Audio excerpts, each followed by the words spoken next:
Buenas tardes, mis hermanos. Es una alegría, como de costumbre, estar juntos, aunque sea por este medio, pero podemos meditar la palabra del Señor y edificarnos. Después de todo, el apóstol San Pablo dijo a los hermanos de Éfeso que la palabra tiene poder para sobreedificarnos en nuestra fe. Es muy importante que nosotros sigamos creciendo en el amor y en el conocimiento de nuestro Señor Jesucristo.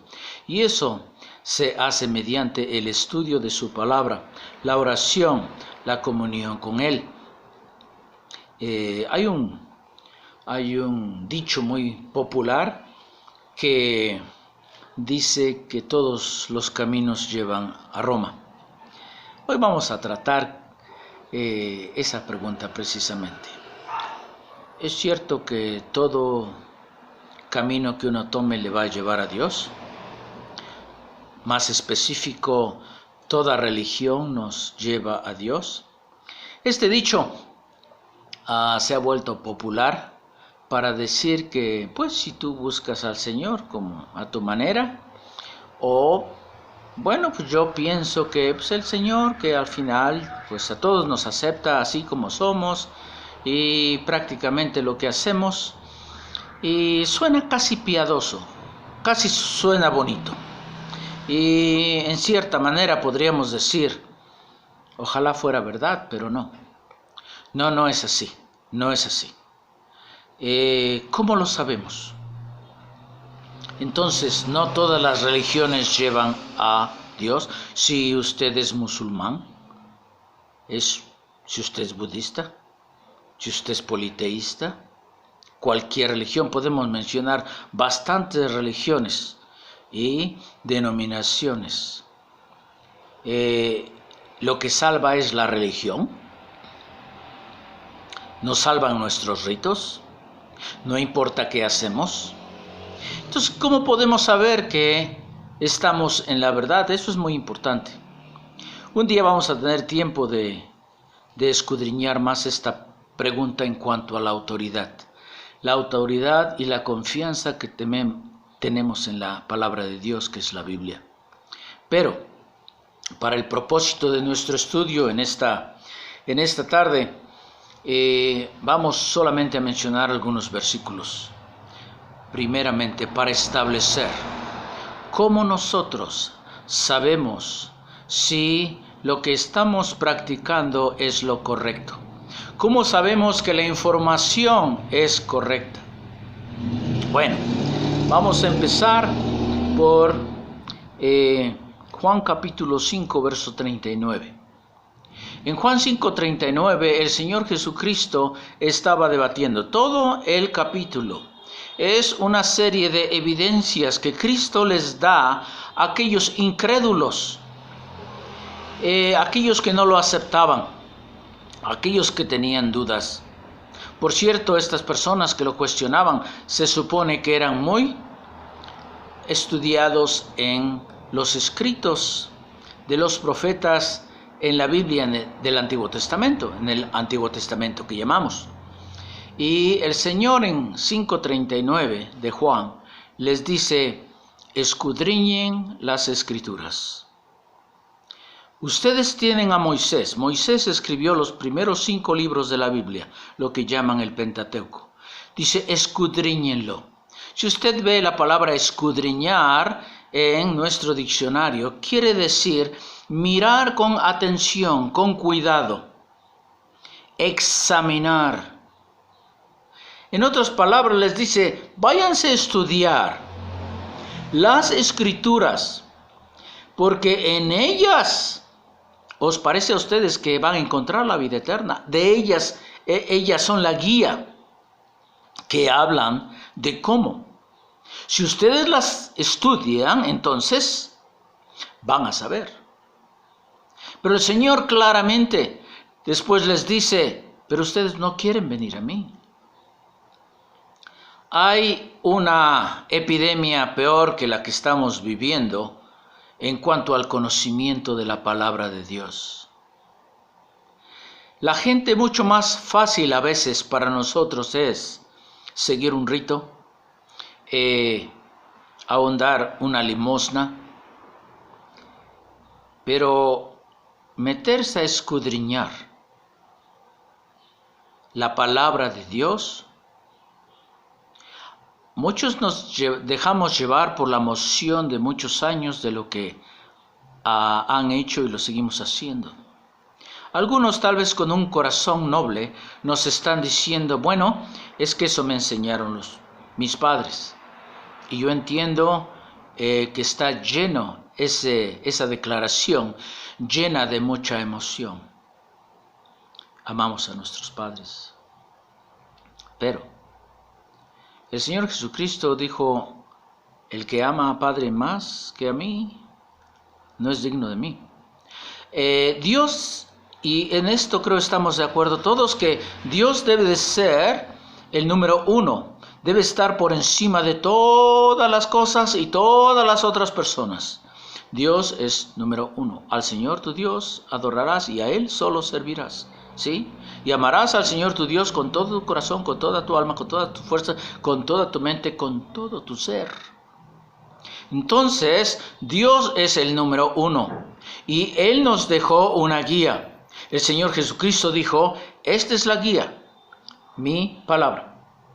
En capítulo 24 del libro de Lucas, encontramos que el Señor Jesucristo ha resucitado. Y hay dos discípulos, y a este pasaje le han nombrado el camino a Emaús, porque estos discípulos caminaban hacia Emaús, estaban muy tristes, muy tristes. Estaban decepcionados también, porque la manera en que hablan a la tercera persona que se añade a la caminata, ellos están debatiendo y diciendo, pues este es el que esperábamos, ¿y ahora qué pasó? Se referían a Cristo Jesús, nuestra esperanza estaba en Él y ahora ya murió. Triste, todos sus sueños se habían venido abajo. Y alguien comienza a caminar con ellos, la tercera persona. Y es el Señor Jesucristo. Ellos al llegar a su hogar le invitan a que pase. Y Él pasa. Y el Señor se transforma en su manera glorificada después de su resurrección. Y ellos reconocen que es Cristo Jesús. Imagínense nada más. Y en medio de esto, Él les pide los escritos, la Biblia, las escrituras. Y Él abre las escrituras y dice que fue por los profetas, los salmos y la ley. Toda la escritura. Y les enseña cómo la escritura decía todo acerca de Él. ¿Qué cosa? Qué cosa tan preciosa. El Señor Jesucristo cuando oró dijo en Juan 17 dice, santifícalos en tu verdad, tu palabra es verdad. Esta es la palabra de Dios, la bendita Biblia. Y el Señor nos guió para confiar que Él dejó su voluntad en la palabra. Si es que vamos a ir al primer punto. ¿Todas las religiones llevan a Dios? ¿Podemos acercarnos a nuestra propia manera y decir, Señor, llévame al cielo? ¿Y tenemos boleto? El Señor Jesucristo dijo en Juan 14:6, yo soy el camino, la verdad y la vida. Nadie viene al Padre si no es por mí.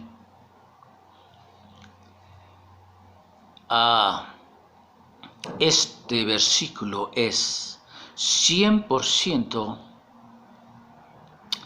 exclusivista, ¿sí? Declara una verdad absoluta y es completamente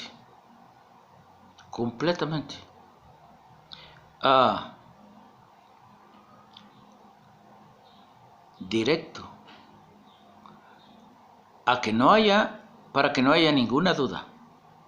El Señor Jesucristo dice, yo soy. Hay 7 grandes yo soy en el libro de Juan. Yo soy la luz del mundo. Yo soy el buen pastor. Yo soy la puerta. Y aquí dice, yo soy el camino. No hay otro camino. Si usted quiere llegar a Dios por medio de otra persona, no importa cuán santa es. Cuando está hablando el Señor Jesucristo, sabemos que había habido grandes profetas en el Antiguo Testamento, había grandes santos, aun cuando el Señor vivía. Pero no menciona el Señor ni a su madre, ni a los discípulos, que después iban a ser nombrados santos de una manera especial, ni a los santos del Antiguo Testamento, ni a nadie más. Dice, yo soy el camino, yo soy la verdad, yo soy la vida. El único que puede impartir vida eterna es Él. Está muy claro. Los discípulos, cuando ellos comenzaron a predicar el Evangelio, ellos claramente apuntaron a la necesidad de la salvación. Y la necesidad de la salvación requería un Salvador, porque todos hemos pecado. Y Dios es un Dios santo y no puede aceptar el pecado. Una persona pecadora, sucia, sin haber sido redimida o limpia, no puede estar con Dios. Después lo vamos a ver. Dice en el capítulo 4, este es un mensaje de Pedro, usted puede leer todo el mensaje en el capítulo 4 del libro de los Hechos. Y él les tiene que dar el mensaje, el apóstol San Pedro, a aquellos que estaban maravillados, diciendo, ¿cómo es que tú, Pedro y Juan, levantaron a este cojo que estaba sentado ahí fuera de la puerta llamada la Hermosa en el templo? Y le dijo Pedro, ¿se acuerdan? Dice, yo no tengo oro ni plata, pero lo que tengo te doy en el nombre del Señor Jesucristo, levántate. Y entonces todos están maravillados. Pero Pedro pone exactamente las cosas donde deben estar y no toma ningún crédito. Y dice, a este hombre que ustedes ven sano ahora, no es por nosotros, es por Cristo Jesús, por su poder. Él es el que lo levantó. Nosotros solamente, ellos eran unos siervos, unos medios que Dios usaba, pero el poder estaba en el Santo Espíritu que hacía la obra.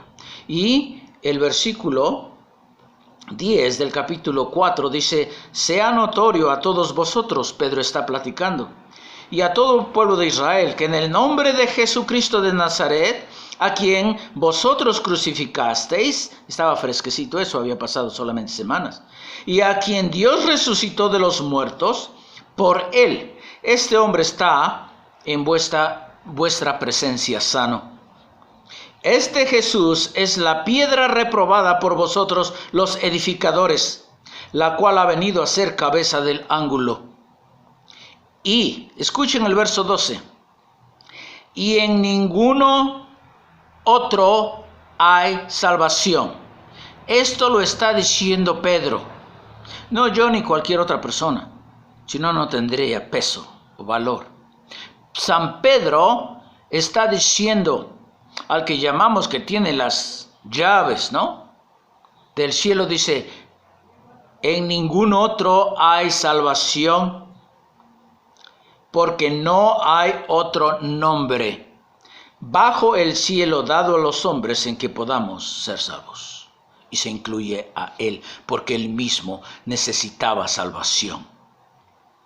Los discípulos necesitaron salvación. Todo ser humano necesitó salvación. Todo ser humano nació con pecado. El único que no nació con pecado fue Cristo Jesús. Y si alguien ha nacido con pecado y quiere llegar al cielo, debe, por medio de Cristo Jesús, acercarse al Padre porque Él es el único camino. Entonces, claramente, el Señor Jesucristo con sus propias palabras establece, no hay otro camino.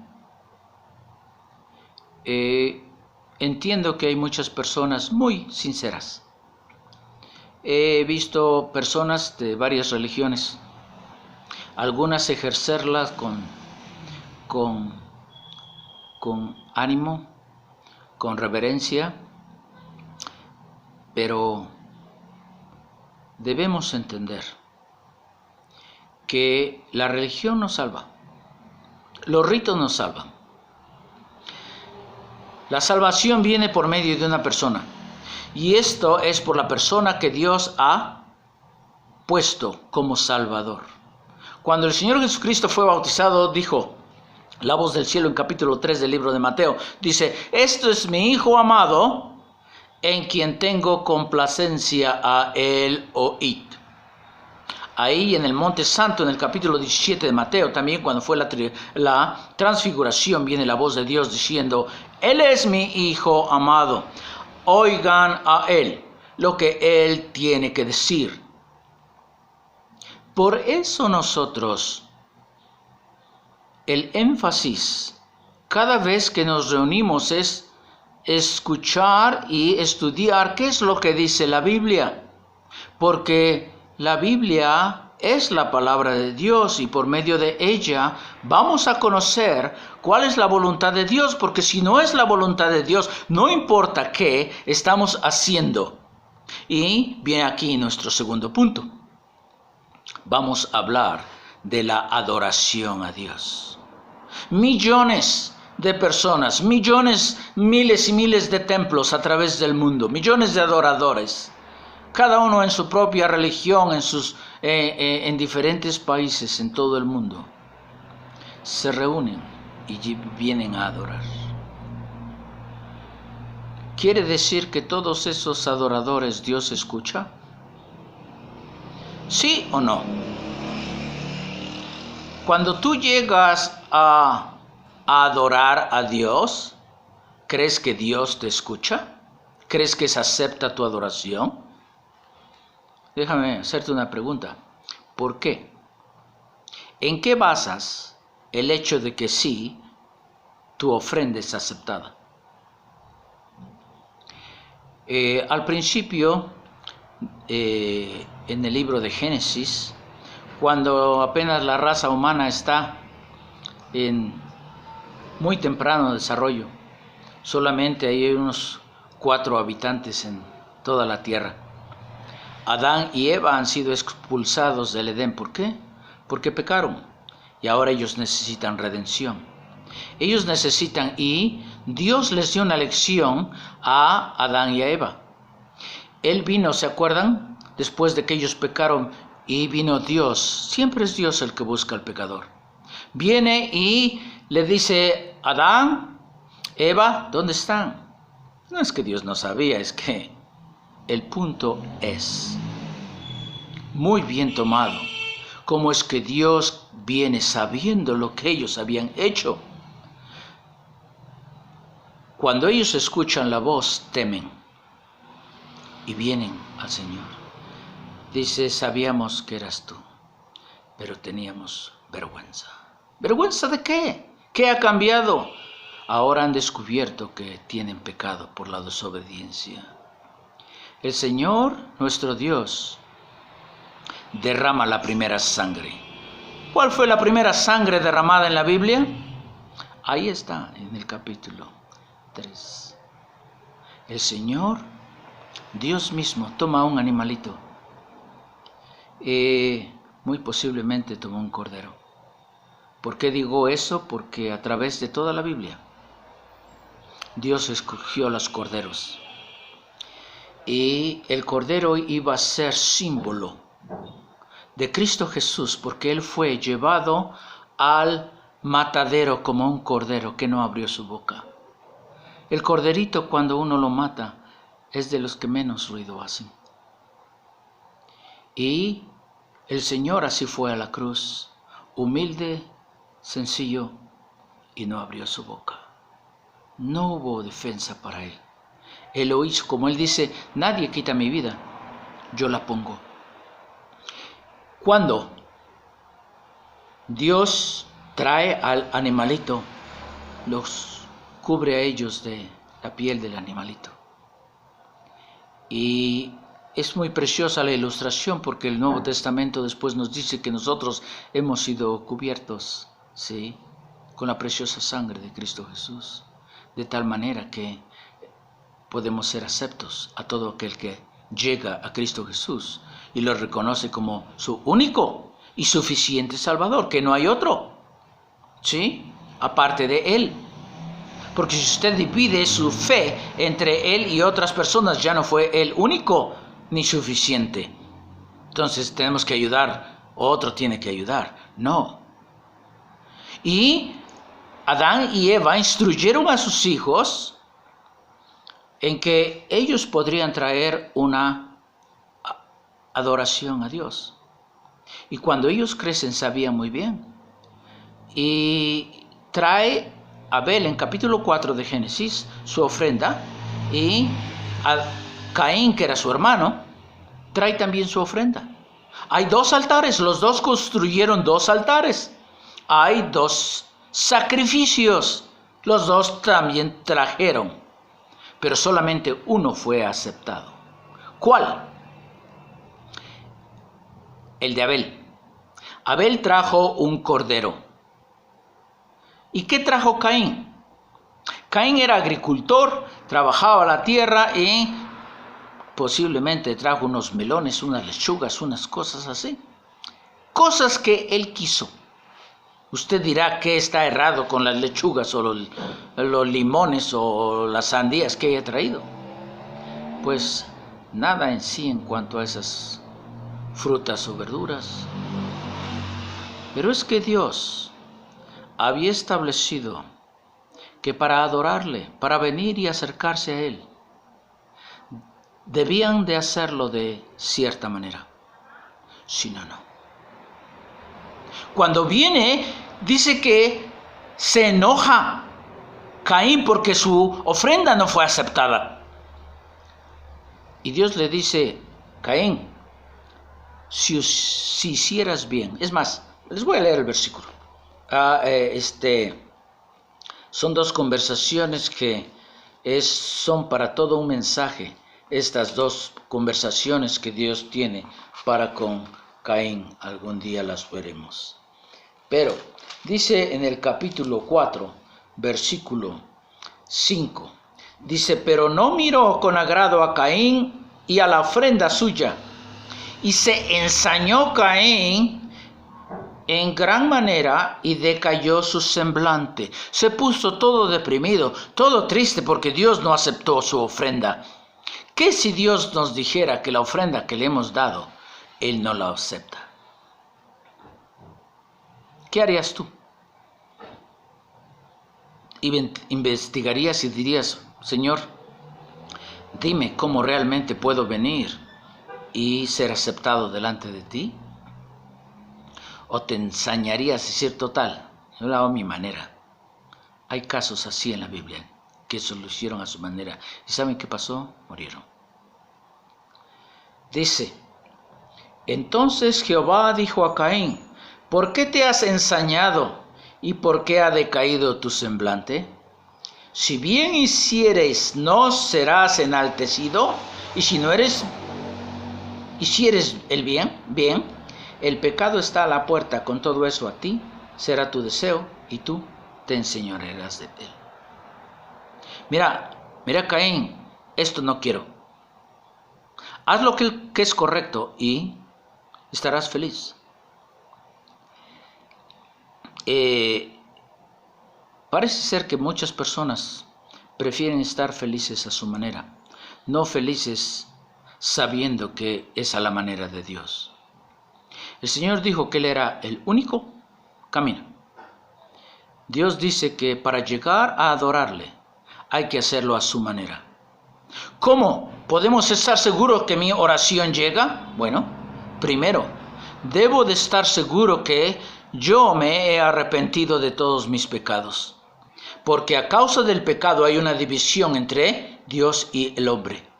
Pero todo aquel que llega a Dios en el nombre de Cristo Jesús y con un corazón contrito y humillado, sincero a Dios, para decirle: Señor, me arrepiento de todos mis pecados. Todos tenemos pecados, y muy horribles. Y necesitamos un Salvador.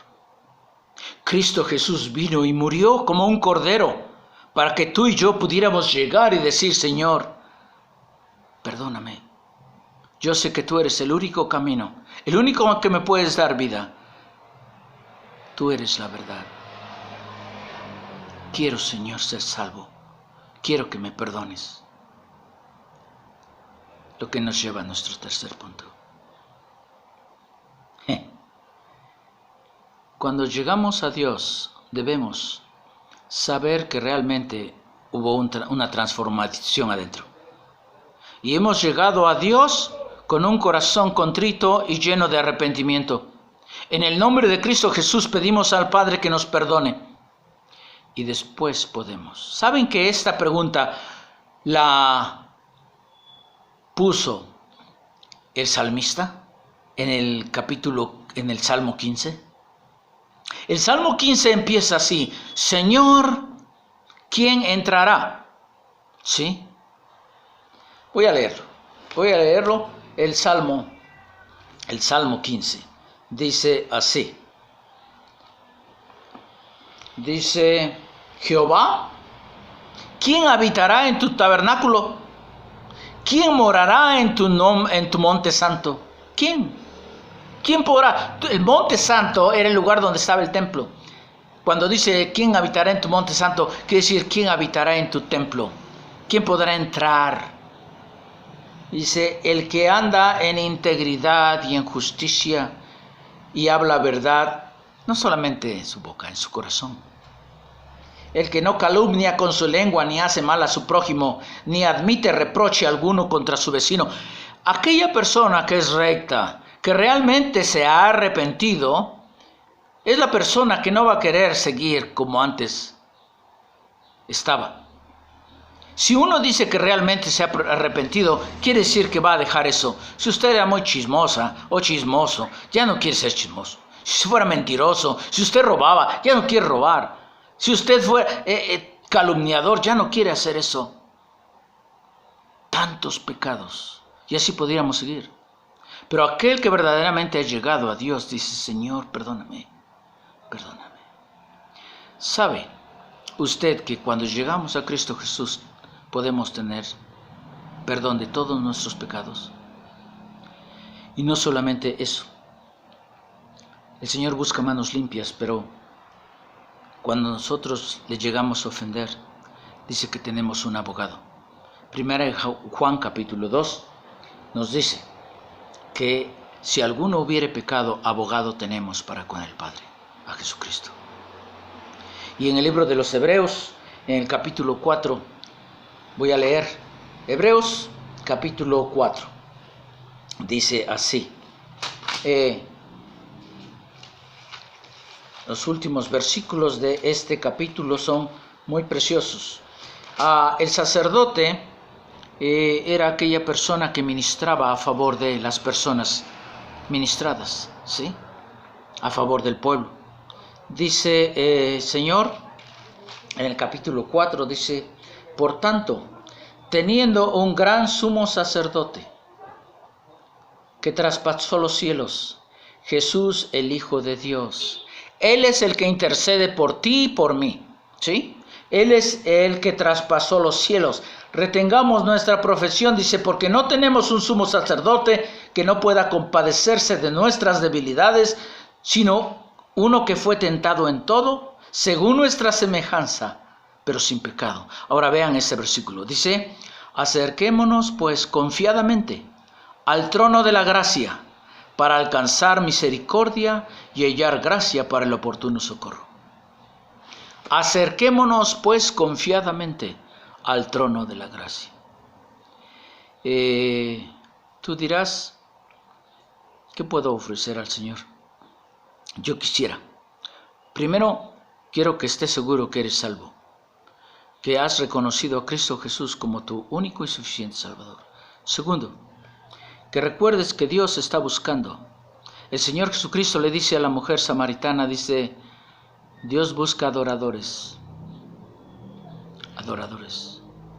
pero adoradores a su manera, no como Caín, que hizo su propia religión, a la manera de Dios y por medio de Cristo Jesús. No hay otro medio. Tercero, que cuando nos acerquemos estemos limpios.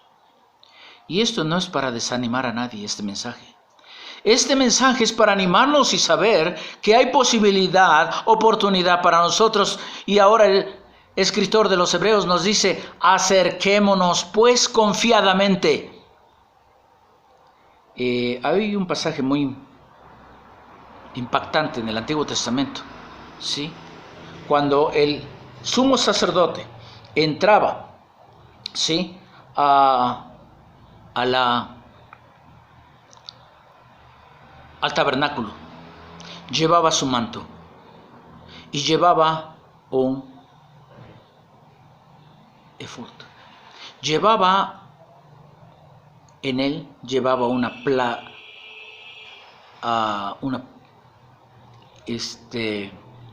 una platina de oro. Y ahí decía santidad a Jehová en su frente. Y él tenía que llevar todo esto, y dice la Biblia cuidadosamente, dice, para que no muera. Para que no muera. El mismo sacerdote podría morir, porque él era humano.